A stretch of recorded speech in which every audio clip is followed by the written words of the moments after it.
मसले की वजह से बुलाया है। जो कल आपको मालूम होगा कि बलपोरा शुपियन में कल जब हमारा कैंडिडेट वहाँ जा रहा था तो वहाँ के कुछ जो AIP के साथ वाबस्ता है, जो इंजीनियर रशीद साहब की जमात है उसके साथ वाबस्ता है, वहाँ के उनके वर्करों ने लाठियाँ डंडे लेके हमारे लोगों पे हमला किया। यहाँ तक कि जो हमारा कैंडिडेट है यावर बांडे इस वक्त SMHS में ज़िंदगी की और मौत की लड़ाई लड़ रहा है। उसकी कई रिब्स टूट चुकी हैं, उसकी हालत सीरियस है।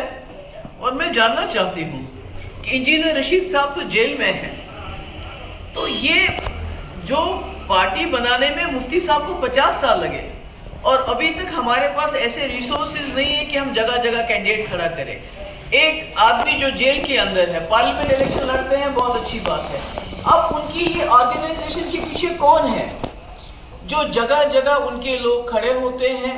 वो पैसा कहाँ से आता है, वो फंड्स कहाँ से आते हैं, और सबसे बड़ी बात वो जुर्रत कहाँ से आते हैं जिसकी वजह से वो गुंडागर्दी करते हैं। अगर PDP को हर जगह निशाना बनाया जाता है और अगर ये इस तरह की हरकत PDP के किसी वर्कर ने की होती, किसी कैंडिडेट की इस तरह पिटाई की होती, तो मुझे लगता है इस वक्त सारी PDP जेल के अंदर होती।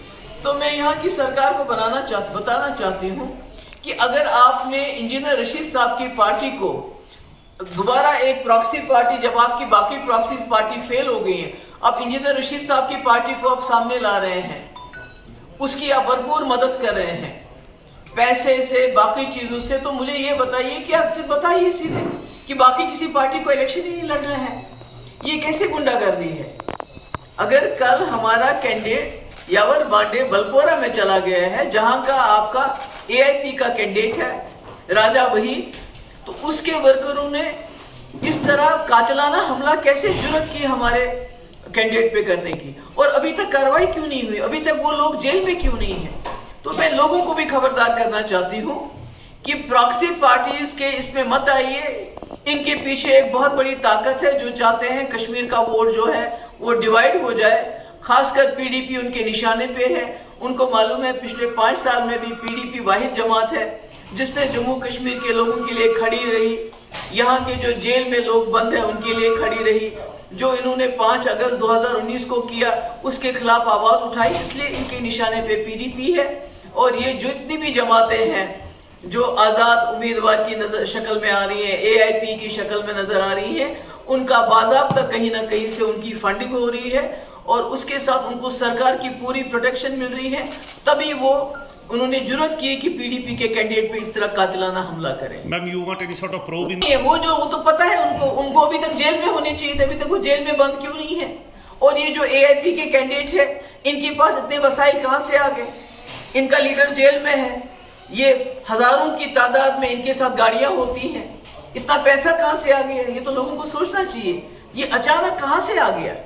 तो यानी कि जब इनकी दूसरी जब PDP को तोड़ के इन्होंने कई प्रॉक्सीज पार्टीज बनाई, जब वो फेल हो गई पार्लियामेंट इलेक्शन में, तो अब इंजीनियर रशीद की पार्टी को आगे किया जा रहा है। तो मैं वार्न करना चाहती हूँ, खबरदार करना चाहती हूँ बिलखुसूस कश्मीर के लोगों को।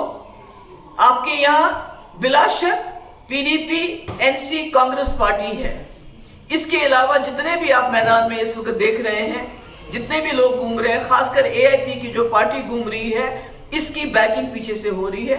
ये खबरदार रहिए, ये बहुत नुकसान पहुंचाना चाहते हैं जम्मू कश्मीर के कॉज को, खासकर उस कॉज को जिसके लिए PDP पिछले कई सालों से लड़ रही है। तो अस्पताल में पड़ा बेचारा, उसके ऊपर चढ़ के उसको दबाया गया, उसका गला दबाने की कोशिश की गई है, उसकी कई रिब्स टूट गई हैं, उसके सर पे चोट आई है, उसके सर उसको इतना ज्यादा मारपीट की है कि उसको SMHS रेफर किया गया।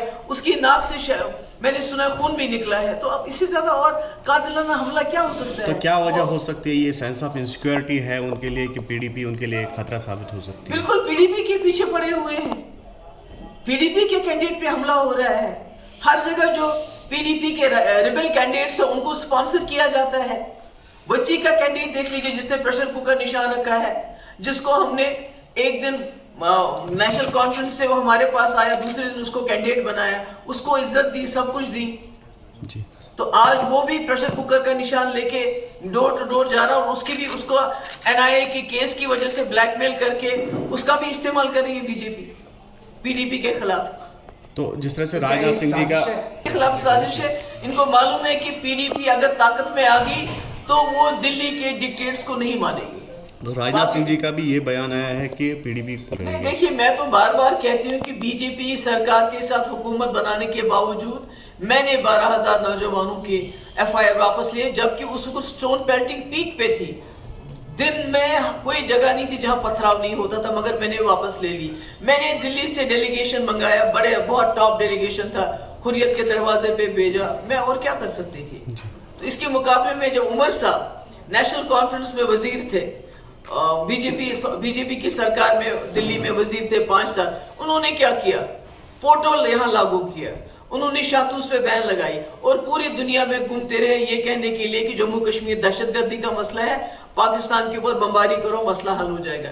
मैंने बीजेपी के साथ रह के पीडीपी का एजेंडा चलाया, जम्मू कश्मीर के लोगों का एजेंडा चलाया, मगर नेशनल कॉन्फ्रेंस ने बीजेपी के साथ रह के सरकार में रह के उनका एजेंडा चलाया, वो लोग उनके पास आयाम है। तो वकार रसूल का कहना है कि लाल झंडे के का ये जो एनसी कांग्रेस के अलायंस है ये असूलों की पे मबनी नहीं है। अगर होता तो 87 के इलेक्शन में सरकार बनाने के लिए इतनी बड़ी दांदलियां करके जम्मू कश्मीर को खून के दरिया में नहीं धकेलते। ये जो खून का दरिया है इसको जम्मू कश्मीर में पिछले 87 से लेके आज तक बह रहा है, वो उसकी वजह तो यही है कि नेशनल कॉन्फ्रेंस की चोरियां, उसको दांदलियां सरकार बनाने की हाउस में। तो आज भी इनकी जो है सरकार बनाने के लिए ये किसी हद तक भी जा सकते, कोई उसूल परस्ती नहीं है। हर जगह नेशनल कॉन्फ्रेंस ने अपने कैंडिडेट, इंडिपेंडेंट कैंडिडेट कांग्रेस के खिलाफ खड़े कर दिए हैं। जैसे लद्दाख में खड़ा कर दिया था, वो नेशनल कॉन्फ्रेंस में वापस चला गया। तो ये तो इनकी आपस में ऐसी है। Thank you ma'am. Thank you so much. Thank you.